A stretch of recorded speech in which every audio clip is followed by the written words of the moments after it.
Assalamualaikum warahmatullahi wabarakatuh. Apa kabar sahabat beriman? Selamat datang di Calm Channel.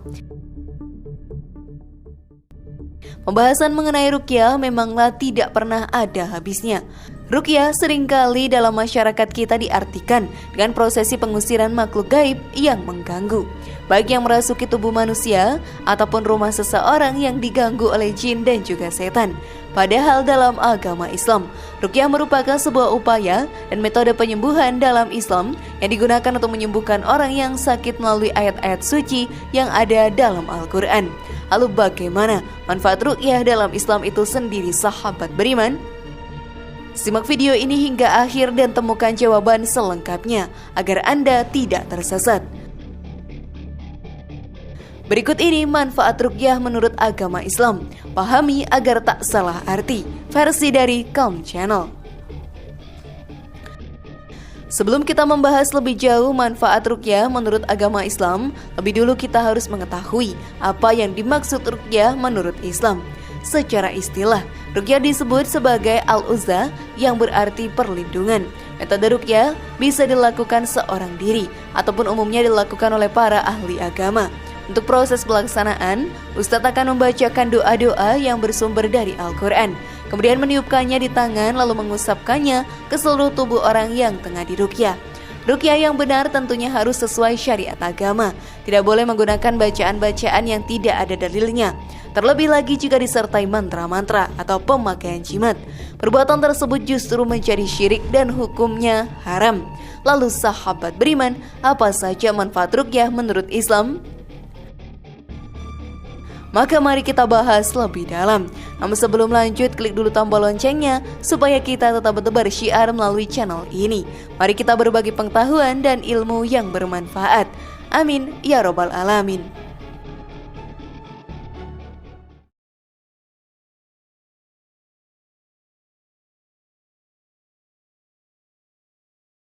Ruqyah sebagai penangkal dan penghancur sihir. Meski zaman sudah modern, tapi masih saja ada orang yang menggunakan ilmu sihir, teluh, dan sebagainya. Untuk itu kita pun harus membentengi diri ini dan keluarga agar tidak mendapat dampak hal-hal negatif tersebut. Banyak ayat-ayat Allah yang dapat digunakan sebagai ayat ruqyah untuk melawan sihir, pelet, dan lainnya. Baik sihir berupa pelet, santet, teluh, dan lain sebagainya, insya Allah bisa hancur dengan ayat-ayat tadi. Kita pun harus yakin bahwa kesembuhan datang dari Allah dan mengikhlaskan niat kita dan menghadap diri kepada Allah ketika membaca ayat-ayat Al-Quran dan diniatkan untuk meruqyah diri sendiri ataupun orang lain. Dalam sebuah hadis, Rasulullah pun bersabda, bacalah surat Al-Baqarah, sesungguhnya mengambilnya, membaca, menghafal, mentadaburi, serta mengamalkannya merupakan keberkahan dan para penyihir tidak mampu melawan kehebatan surat Al-Baqarah. Hadis riwayat Muslim. Lebih baik lagi jika siapkan air minum, bacakan Al-Fatihah, ayat kursi, Al-Ikhlas, Al-Falaq, dan An-Nas. Tiupkanlah dalam air dan niatkan menjadi air ruqyah. Minumkan pada mereka yang terkena sihir. Lakukan hal yang sama dengan air mandi. Campurkan 7 helai daun bidara yang ditumbuk halus bersama sedikit garam. Bacakan ayat ruqyah penghancur sihir tersebut. Pergunakan setiap kali mandi, kemudian ikhlaskan niat bahwa kesembuhan hanya datang dari Allah Subhanahu wa Ta'ala saja. Reaksi orang yang terkena sihir, sahabat beriman, atau ada gangguan jin, jika dibacakan ayat-ayat ini akan terdapat tanda-tanda khususnya, yaitu ada yang terasa menjalan ke tubuh, bergetar atau kesemutan di ujung-ujung badan atau persendian, atau sakit kepala yang amat sangat, atau sesak nafas ketika dibacakan ayat-ayat ruqyah. Pernahkah kalian melihatnya, sahabat beriman?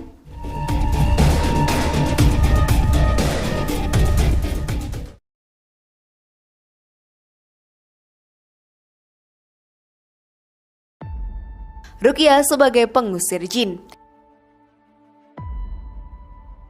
Untuk mengusir jin jahat dari dalam tubuh dan rumah kita, ruqyah adalah salah satu caranya. Selama kita masih hidup di dunia, pasti punya keinginan untuk selamat dalam kehidupan di dunia dan di akhirat, juga bebas dari berbagai petaka lainnya.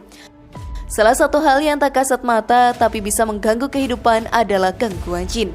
Keberadaan jin dan gangguannya banyak disebutkan dalam ayat-ayat Al-Quran, juga hadis yang disampaikan oleh Rasulullah Muhammad SAW. Rasulullah mengajarkan agar kita rutin membaca Al-Baqarah untuk menjaga diri dari rumah dan gangguan jin. Nabi menjelaskan bahwa setan tidak memasuki rumah yang dibacakan surat Al-Baqarah sebagaimana sabda Rasulullah. Janganlah kalian jadikan rumah-rumah kalian sebagaimana kuburan. Sesungguhnya setan itu akan lari dari suatu rumah yang dibacakan di dalamnya surat Al-Baqarah. Hadis riwayat Muslim. Itulah ayat-ayat Al-Quran yang bisa kita amalkan dan jadikan alat untuk mengusir jin. Amalkan secara rutin agar kita terbebas dari gangguan makhluk tersebut. Ketika iman kita sedang turun, kita menjadi malas untuk beribadah kepada Allah Subhanahu wa Ta'ala. Bisa jadi ada jin yang sedang mengganggu diri kita. Kita pun bisa meruqyah diri kita sendiri, mengikhlaskan niat untuk berlindung kepada Allah dari gangguan jin yang terkutuk.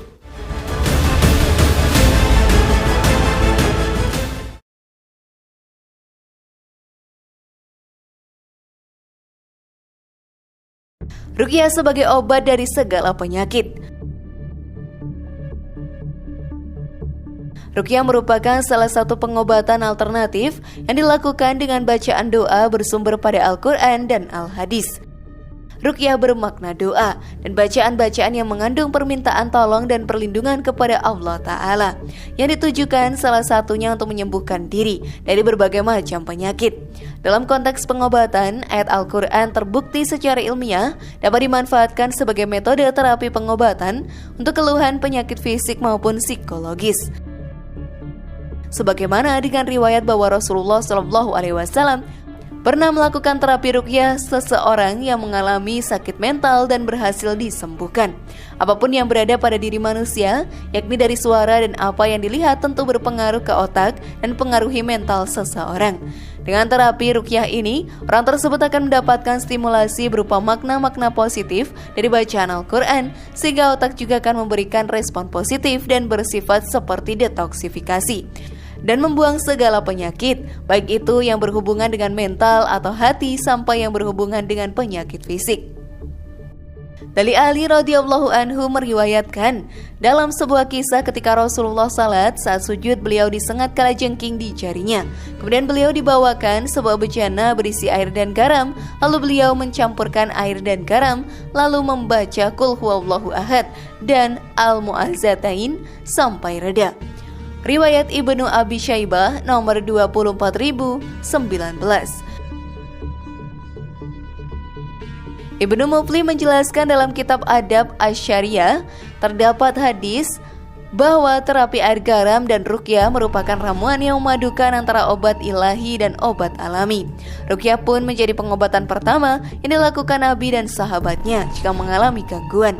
Nabi tak segan-segan meminta para sahabat melakukan ruqyah atas dirinya yang tengah sakit, seperti dalam hadis yang dinarasikan oleh Abdul Aziz. Thabit Al-Bunani, dan aku masuk setelah Anas bin Malik. Thabit kemudian berkata, wahai Abu Hamzah, saya sakit. Kemudian Anas berkata, apakah aku boleh membacakan ruqyah Rasulullah SAW kepadamu? Dia kemudian berkata, kenapa? Boleh. Anas kemudian berkata, ya Allah, Tuhan seluruh manusia, obatilah penyakitnya dan sembuhkan dia. Sesungguhnya engkaulah satu-satunya yang bisa mengobati, tidak ada pengobatan yang lain kecuali engkau. Pengobatan yang tidak meninggalkan penyakit. Hadis riwayat Bukhari. Dampak ruqyah adalah membantu yang sedang sakit fisik dan mental segera sehat serta bisa kembali beraktivitas dengan semula. Minum obat tidak melanggar pantangan dan terus berdoa saat disarankan selain ruqyah. Sedangkan bagi yang mengalami gangguan selain fisik, sangat disarankan terus berdoa dan melakukan perbuatan baik untuk mengharap ridho Allah Ta'ala. Wallahu a'lam bishawab. Bagaimana sahabat beriman, masih ragukah dengan berbagai manfaat dari ruqyah ini? Semoga informasi tadi bermanfaat ya, dan buat kita berpikir lebih bijak. Mari bangun Calm Channel ini dengan cara klik tombol subscribe, like, share, dan aktifkan tombol loncengnya. Wassalamualaikum warahmatullahi wabarakatuh, dan jangan lupa tonton video yang lainnya.